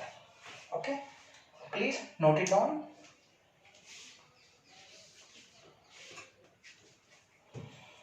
Okay students, तो next question देखते हैं। Next question क्या है, चेन प्रॉब्लम। कि मान लो कि एक चेन है जिसकी टोटल लेंथ L है, टोटल मास M है, वो टेबल पे ऐसे रखा हुआ है, इसका 1/nth पोर्शन क्या है, लटका हुआ है, हैंग कर रहा है। तो find the value of mu such that it can hold 1/nth part as a hang. तो देखो कैसे करते हैं, इसकी टोटल की पहले वेट निकाल लो। तो 1/nth पार्ट की वेट क्या होगी, तो सबसे पहले हम लोग मास पर यूनिट लेंथ निकाल लेते हैं, लैम्डा m अपॉन l। तो मास ऑफ l/nth पार्ट, इसकी मास कितनी हो जाएगी, तो l/n upon into m upon l। तो देयरफॉर आंसर इज m/n। इतना मास हो गया तो इसका वेट कितना हो जाएगा, तो m/n इंटू g। इस वेट को कौन बैलेंस कर रहा है, तो इस वेट को फ्रिक्शन बैलेंस करेगा, क्योंकि फ्रिक्शन किधर लगेगा, स्लाइडिंग से रोकेगा तो बैकवर्ड डायरेक्शन में। तो अब देखो कि इस पे चेन पे नॉर्मल अपवर्ड और इस बाकी जो रिमेनिंग लेंथ है उसकी वेट डाउनवर्ड। तो रिमेनिंग लेंथ की वेट कितनी हो जाएगी, तो रिमेनिंग लेंथ हो गया, रिमेनिंग लेंथ L कॉमन ले लो, 1 माइनस 1 बाई n और L into n minus 1 upon n into क्या हो जाएगा, m अपॉन l, मास per unit length, LL cut जाएगा। तो m into n minus 1 upon n ये हो गया। तो इसका वेट कितना हो जाएगा, m into n minus one upon n into g. अब देखो ये नॉर्मल और ये दोनों फोर्सेस एम जी और नॉर्मल बैलेंस हो जाएंगे, तो what will be the friction force, तो friction force is equal to mu into n. तो म्यू इंटू एन, एन के बदले आप क्या लिखोगे, m into n minus one upon n into g. अब यही फ्रिक्शन इस टोटल वेट को बैलेंस करेगा, तो mu into m n minus one upon n into g is equal to m upon n into g. देखो m g cut गया, n n cut गया, तो what will be the value of mu is equal to one upon n minus one, हो गया। तो that will be the value of mu such that, okay. तो आप इसे note करो, फिर अगले क्वेश्चन करते हैं। हेलो स्टूडेंट्स, नेक्स्ट देखते हैं double block system. Double block system पे कैसे हम लोग फ्रिक्शन को एडजस्ट करते हैं वो देखते हैं। कि सबसे पहले इसमें दो तरह की प्रॉब्लम आती है कि दोनों ब्लॉक साथ साथ जाए या फिर दोनों ब्लॉक एक दूसरे के ऊपर अगर रिलेटिव स्लाइड करे तो दोनों की एक्सेलरेशन क्या होगी। तो हमें सबसे पहले चेक करनी पड़ती है कि क्या कंडीशन होगी कि दोनों ब्लॉक साइमल्टेनियसली मूव करे, टुगेदर मूव करे, यानी एक के रिस्पेक्ट में दूसरा रेस्ट में। तो मैंने एक सिचुएशन कंसिडर करा है कि म्यू की वैल्यू 0.4 है, ये 1 kg, ये 4 kg, ये वाला सरफेस स्मूथ है और मैंने नीचे वाले ब्लॉक पे 10 न्यूटन का फोर्स अप्लाई किया है। तो 10 न्यूटन का फोर्स जब अप्लाई किया है तो आप देखो कि अगर मैं इसे एक सिस्टम मान लो, ये एक सिस्टम मान लो, तो मान लो कि ये वन ब्लॉक इस पे जितना भी फ्रिक्शन लगा है तो 4 kg वाला ब्लॉक भी तो उस पे लगाएगा, तो दोनों का फ्रिक्शन क्या हो जाएगा, एक दूसरे को कैंसिल आउट कर देगा। जैसे मान लो कि ये ब्लॉक है, ये ब्लॉक है, इस ब्लॉक पे फ्रिक्शन इधर लगा तो इस वाले ब्लॉक पे फ्रिक्शन पीछे। तो अगर मैं इसे एक सिस्टम कंसीडर करूं तो ये एफ और ये एफ कैंसिल, तो फ्रिक्शन क्या इंटरनल फोर्स की तरह एक्ट करेगा इस सिचुएशन में। तो जो भी एक्सेलरेशन प्रोड्यूस कराएगा सिस्टम को वो कौन कराएगा, 10 न्यूटन, ओके। तो अगर 10 न्यूटन एक्सेलरेशन प्रोड्यूस करवा रहा है तो कॉमन एक्सेलरेशन सबसे पहले फाइंड कर लेते हैं। ए कॉमन एक्सेलरेशन कॉमन, तो 10 न्यूटन अपॉन टोटल मास 4 और 1 5, therefore acceleration will be 2 metre per second square. अब आपको चेक करनी है कि क्या ये 1 kg का ब्लॉक साथ साथ जाएगा। अगर साथ साथ जाएगा तो जो कॉमन एक्सेलरेशन होगा वही दोनों के आंसर हो जाएगी, इसकी भी एक्सेलरेशन उतनी होगी, इसकी भी उतनी होगी। तो चेक करने के लिए क्या करते हैं हम लोग, उस ब्लॉक पे जाके चीटा बन के बैठ जाओ। जैसे 1 kg है ये और ये कितना है 4 kg। जैसे आप इस पे चीटा बन के बैठ गए, 4 kg पे चीटा बन के बैठ जाओ, तो जैसे चीटा बन के बैठ गए तो अब आप नॉन इनर्शियल फ्रेम में आ गए, तो कौन सा फोर्स लगाओगे इस पे, सूडो फोर्स। तो कितना लगेगा भाई, mass into acceleration, 2 into 1, acceleration है 2, acceleration of the frame is 2 and mass is 1, तो 2 न्यूटन इधर की तरफ लगा, सूडो फोर्स। कौन सा फोर्स लगा, सूडो फोर्स, ओके। अब देखो कि इस दोनों के बीच में कोएफिशिएंट ऑफ फ्रिक्शन कितनी है, 0.4। तो मैक्सिमम फ्रिक्शन निकाल लें, तो मैक्सिमम फ्रिक्शन जो होगी वो इस डायरेक्शन में लगेगी कितनी, तो 0.4 इंटू 10, यहाँ पे क्या होगा, नॉर्मल 10 के बराबर होगा, तो आंसर विल बी 4 न्यूटन। तो देखो तो ये सूडो इस फॉरवर्ड फ्रिक्शन को बराबर कर पा रहा है क्या, नहीं, सूडो की वैल्यू कम है और मैक्सिमम फ्रिक्शन की वैल्यू ज्यादा है। तो मैक्सिमम फ्रिक्शन की वैल्यू ज्यादा है तो इसका मतलब तुम तो ये नहीं सोच रहे कि सर इधर 2 इधर 4, 4 minus 2 Newton divided by 1 answer, नहीं। मैंने अभी जस्ट कुछ देर पहले भी बताया और बार बार रिपीट कर रहा हूं कि अगर आपका स्टैटिक फ्रिक्शन या लिमिटिंग फ्रिक्शन की वैल्यू अप्लाइड फोर्स से ज्यादा है तो ये अपनी टोटल वैल्यू का इस्तेमाल नहीं करता है। जितना अप्लाइड फोर्स है सामने वाला जितना अप्लाई करता है ये खुद को उतना ही रखता है, तो ये अपने आप को कितना रखेगा, 2, तो इधर भी 2 इधर भी 2, मतलब ये रेस्ट में रहा। तो ये रेस्ट में रहा तो मतलब जितना इसकी एक्सेलरेशन उतना इसकी एक्सेलरेशन, दोनों साइमल्टेनियसली मूव करेगा। तो आपको चेक करना है, check if pseudo force is less than equal to maximum friction, limiting friction less than equal to maximum friction, then the both block moves simultaneously,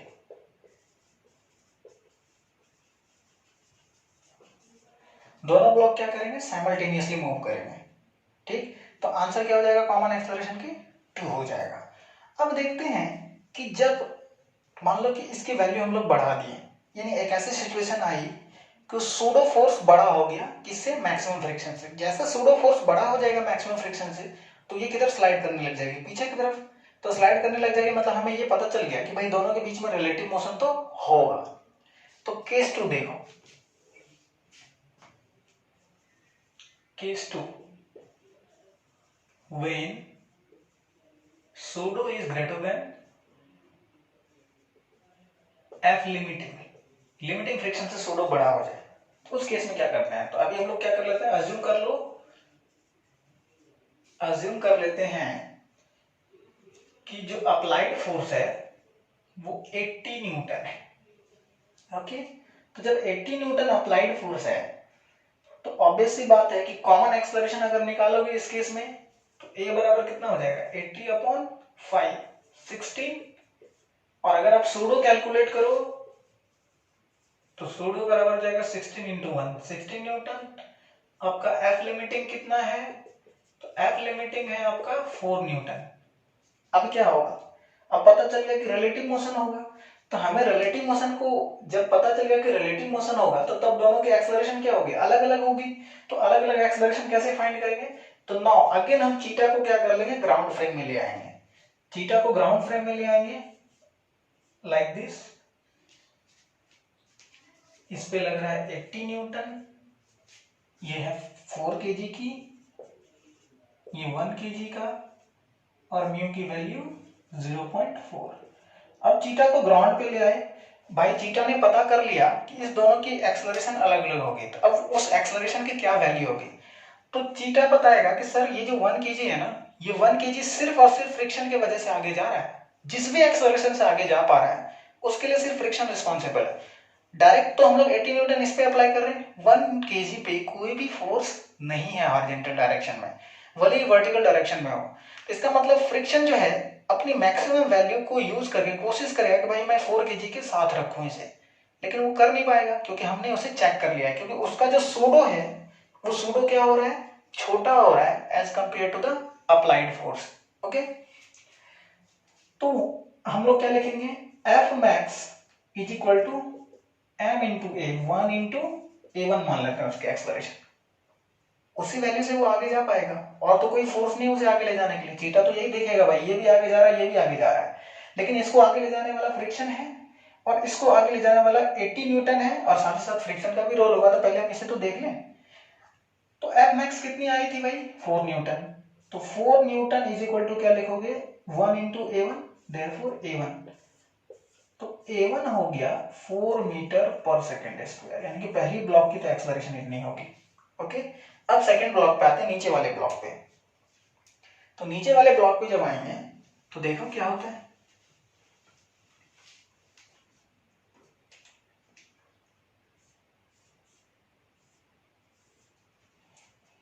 तो 1 kg के ब्लॉक पे देखो, अब दोनों का एफबीटी बना लेते हैं।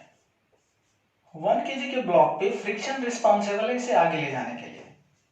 हाँ, अब तुम बोलोगे कि सर आपने किसी पिछले केस में फ्रिक्शन पीछे ले लिया था। तो भाई मैं जब इस फ्रेम में ऑब्जर्व कर रहा था तो इस पे सूडो लिया था, तो सूडो जब लिया था तो सूडो अगर इसे पीछे की तरफ ट्राई करने की कोशिश कर रहा है, स्लाइड करने की कोशिश कर रहा है, तो फ्रिक्शन इसे क्या रखेगा, फॉरवर्ड रखेगा। और आप ग्राउंड फ्रेम से भी देखो, तो ग्राउंड फ्रेम से भी देखोगे तो फ्रिक्शन ये जो इसको आगे ले जाएगा। तो इसलिए दोनों केसेस से आप सूडो से देखोगे या ग्राउंड फ्रेम से देखोगे, फ्रिक्शन की डायरेक्शन क्या आएगी, सेम आएगी। ओके, तो फ्रिक्शन की वैल्यू इस पे इधर लग रही है, तो अगर फ्रिक्शन की वैल्यू इस पे इधर लग रही है तो इस दोनों के बीच में एक्शन रिएक्शन पेयर होगा 4 kg और 1 kg के बीच में, तो ये रिएक्शन किधर देगा, बैकवर्ड डायरेक्शन में। अब ये वाला सरफेस तो स्मूथ था और इधर कितना लग रहा था, 80 न्यूटन। तो नेट फोर्स कितना हो गया भाई, 80 minus friction is equal to 4 into a2। तो 80 माइनस फ्रिक्शन कितनी थी भाई इसकी मैक्सिमम, तो इसकी मैक्सिमम फ्रिक्शन थी 4, तो 4 into a2, therefore a2 is equal to 76/4, answer will B 38/2 यानी कि 19 मीटर पर सेकेंड स्क्वायर। तो आपको डबल ब्लॉक सिस्टम में ये ध्यान रखना है, आपको सूडो निकाल के चेक करना पड़ेगा कि दोनों साइमल्टेनियसली जा रहा है, इन दोनों एक साथ जा रहा है, तो रिलेटिव एक्सेलरेशन 0 है तो common acceleration will be answer. और अगर सूडो बड़ा हो गया अप्लाइड फोर्स से, तो इससे ये पता चल जाएगा कि वो दोनों क्या हो जाएंगे, अलग हो जाएंगे। जब अलग हो जाएंगे तो उसको फिर से ग्राउंड फ्रेम से ऑब्जर्व करेंगे, ये आसान होगा। अगर आप फिर से सूडो फ्रेम में चले गए ऑब्जर्व करने के लिए तो दिक्कत होगी। तो प्लीज नोट इट डाउन। फिर इसी पे हम लोग एक अगला क्वेश्चन करते हैं।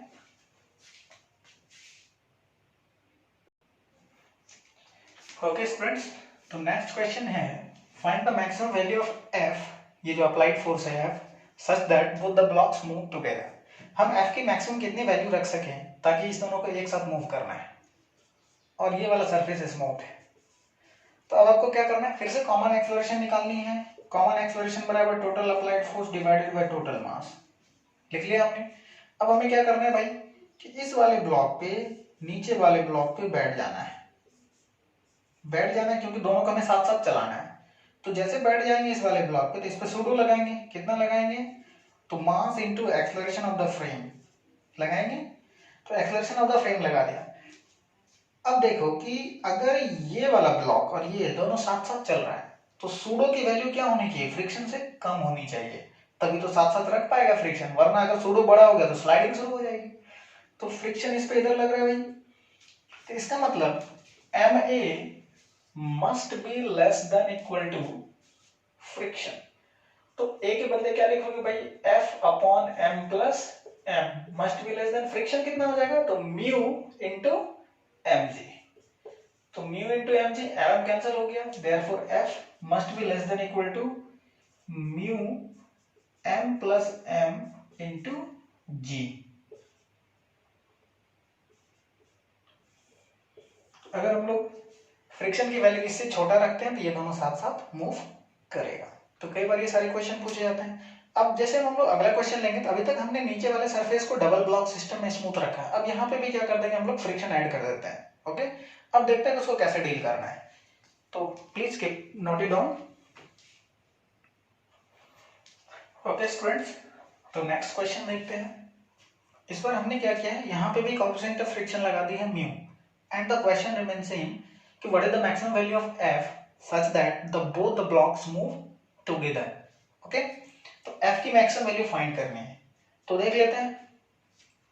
इस बार हमें क्या करना है कि जैसे हमने पहले क्या किया था कि कॉमन एक्सेलरेशन के लिए F divided upon total mass ले लिया था, क्योंकि हमें पता था कि इस दोनों के बीच जो भी फ्रिक्शन का एक्शन रिएक्शन पेयर होगा। अगर मैं इस दोनों को सिस्टम मान लूं, अगर मैं इसे सिस्टम मान लूं तो दोनों का फ्रिक्शन एक दूसरे को क्या कर देगा, कैंसिल कर देगा। लेकिन इस बार क्या है कि ग्राउंड भी फ्रिक्शन दे रहा है, तो इस दोनों का फ्रिक्शन तो एक्शन रिएक्शन कैंसिल हो जाएगा, लेकिन ग्राउंड और इस सिस्टम का तो रहेगा ना, क्योंकि हमें ग्राउंड को तो सिस्टम में इंक्लूड करना नहीं। ऐसा थोड़ी कि इस दोनों ब्लॉक को धरती पे रखा और धरती में अभी चल पड़ी, ऐसा नहीं होगा। तो क्या होगा कि अगर आप इसका एफबीडी बनाओ, ये एम, ये कैपिटल एम, और इस दोनों को हम लोग क्या मान लेते हैं, सिस्टम मान लेते हैं। ये हो गया आपका सिस्टम, तो सिस्टम मान लिया। तो यहां पे हमने कौन सा फोर्स लगाया, एफ लगाया।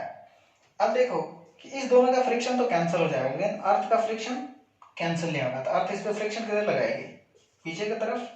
तो सिस्टम पे नेट फोर्स क्या होगा, एफ माइनस फ्रिक्शन। तो ये जो फ्रिक्शन होगा तो यहाँ पे हम लोग कौन सा यूज करेंगे, म्यू। तो म्यू टू इंटू एन। अब अर्थ कितना नॉर्मल रिएक्शन देगी, इसका एम जी इसका एम जी, दोनों के एम जी को ये अर्थ बैलेंस करती है। तो क्या होगा कि mu two into n plus m into g, ये क्या हो जाएगा आपका, फ्रिक्शन हो जाएगा। तो सबसे पहले हम लोग फिर से क्या करें, अब कॉमन, अब एक्सेलरेशन निकाल ले। मान लेते हैं कि common acceleration common is equal to f net upon total m plus m. इस बार एफ नेट सिर्फ हमारा एफ नहीं है, इस बार क्या होगा, फ्रिक्शन का ये वाला वैल्यू माइनस हो जाएगा। तो f minus mu two m plus m into g divided by m plus m is equal to क्या हो जाएगा, ए। अब जैसे ही हमें अब इस दोनों को एक फाइंड कर लिया हमने कॉमन एक्सेलरेशन, इसकी भी एक्सेलरेशन उतनी ही होनी चाहिए।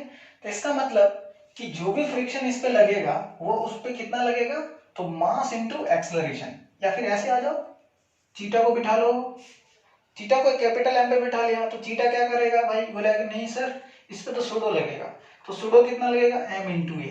तो सूडो जितना लग रहा है, सूडो की वैल्यू फ्रिक्शन से यहाँ पे लगाया गया फ्रिक्शन से क्या होनी चाहिए, कम होनी चाहिए, एफ लिमिटिंग से कम होनी चाहिए। तो what will be the f limiting, तो देखो m into a must be less than μ1 mg, इस दोनों के बीच फ्रिक्शन क्या होगी μ1 mg, क्योंकि यहाँ पे नॉर्मल रिएक्शन क्या होगा स्मॉल mg, तो mm कट गया, a must be less than equal to μ1 g। अब a की वैल्यू हमें पता है f minus μ2 m plus m into g upon m plus m less than equal to μ1 g। तो therefore f is equal to f must be less than is equal to μ1 g into m plus m plus, अब ये वाला term इधर चला जाएगा, μ2 m plus m into g।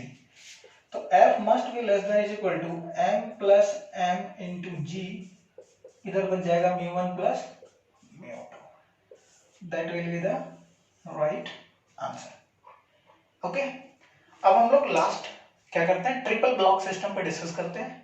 Double block system I hope आप लोगों को क्लियर हो गया होगा, तो नोट कर लीजिए इसे। ओके स्टूडेंट्स, तो थर्ड ब्लॉक सिस्टम में एक क्वेश्चन है कि 2 kg, 3 kg, 7 kg का ब्लॉक्स हैं, ये वाला सरफेस स्मूथ है, 2 और 3 के बीच कोएफिशिएंट ऑफ फ्रिक्शन 0.2 है, 3 और 7 के बीच 0.3 है, और क्वेश्चन में क्या कह रहा है कि if 10 newton force applied on the 2 kg then find the acceleration of each block.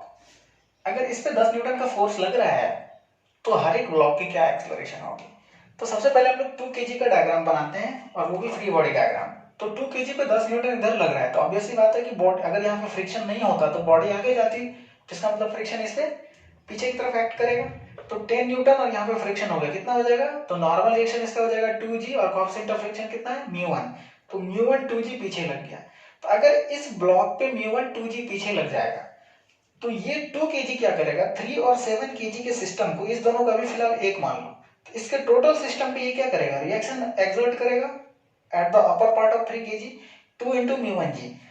अब देखो कि ये वाला सरफेस स्मूथ है, तो इस दोनों को अगर हम लोग एक सिस्टम मान लेते हैं तो यही इस पे नेट एक्सटर्नल फोर्स हो जाएगी ना, क्योंकि इसके और इसके बीच जो फ्रिक्शन होगा वो तो कैंसिल हो जाएगा। मान लो 3 kg पे फ्रिक्शन पीछे लगा तो 7 kg पे रिएक्शन आगे लगेगा, तो ये फ्रिक्शन और ये फ्रिक्शन कैंसिल हो जाएगा, तो नेट तो यही बचेगा ना। तो इसलिए हम इस दोनों को एक ही ब्लॉक मान लिए, और इस पे टोटल फोर्स जो लग रहा है वो कितना लग रहा है, 2 इंटू μ1 g। अब क्या करेंगे, इसके एक्सेलरेशन फाइंड कर लेंगे, और ये दोनों तो साथ साथ मूव करेगा क्योंकि दोनों सिस्टम पे क्या कर रहा है, इतना फोर्स लग रहा है। तो सबसे पहले हम लोग 2 kg के एक्सेलरेशन निकालते हैं, तो कितना हो जाएगा 10 minus 2 into μ1 g is equal to 2 into a1। तो 10 minus 2 into 0.2 into 10 is equal to 2a1। तो therefore 10 minus 4 upon 2 is equal to a1। तो a1 इज इक्वल टू कितना हो जाएगा, 3 मीटर पर सेकेंड स्क्वायर हो जाएगा। चलो रे, अब देखो आप क्या कर लो, इस दोनों के बीच का भी फ्रिक्शन चेक कर लो। अगर आपको लगता है कि नहीं इस फोर्स के लगाने की वजह से 3 kg स्लाइड कर जाएगा, 7 kg पीछे रह जाएगा, तो अगर यहाँ पे जो अप्लाइड फ्रिक्शन होगा, maximum friction between 3 and 7 kg, अगर वो ग्रेटर हुआ तो मतलब ये दोनों बॉडी क्या करेगी, साथ साथ मूव करेगी। तो यहाँ पे देखो 3 to 5, यहाँ पे 5g होगा नॉर्मल रिएक्शन, तो 5g इंटू 0.3, ये कितना हो गया आपका 15 न्यूटन हो गया। तो 15 न्यूटन हो गया, और इस पे अप्लाई देखो तो कितना हो रहा है, इसकी वैल्यू कितनी आई थी सॉल्व करके, तो 0.2 इंटू 2 इंटू 10 यानी कि 4 न्यूटन आ रही थी। तो देखो इस पूरे सिस्टम पे 4 न्यूटन का फोर्स एक्ट कर रहा है, और अगर इस दोनों के फ्रिक्शन की बात करें तो इधर फ्रिक्शन कितना लगेगा 15 न्यूटन। तो 15 न्यूटन क्या है, इस 4 न्यूटन से ज्यादा है ना, तो क्या करेगा, दोनों बॉडी को साथ रखने की कोशिश करेगा ना, क्योंकि अप्लाइड फोर्स क्या है, कम है।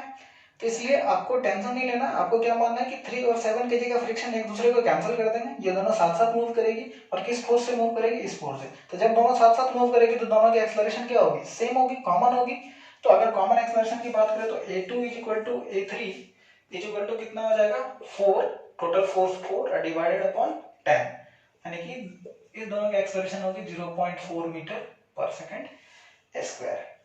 आई होप आपका फ्रिक्शन चैप्टर क्लियर हो गया हो। मैंने इसमें ब्रेकिंग ऑफ रोड या इसका सर्कुलर कुछ भी इंक्लूड नहीं करा, क्योंकि मैं इसे आप लोगों को पहले ही पढ़ा चुका हूँ, इसलिए मैं सर्कुलर मोशन विद फ्रिक्शन कुछ भी यूज नहीं किया। तो नेक्स्ट चैप्टर में हम लोग पढ़ेंगे वर्क, पावर, एनर्जी। तब तक के लिए बेस्ट ऑफ लक, पढ़ते रहिए।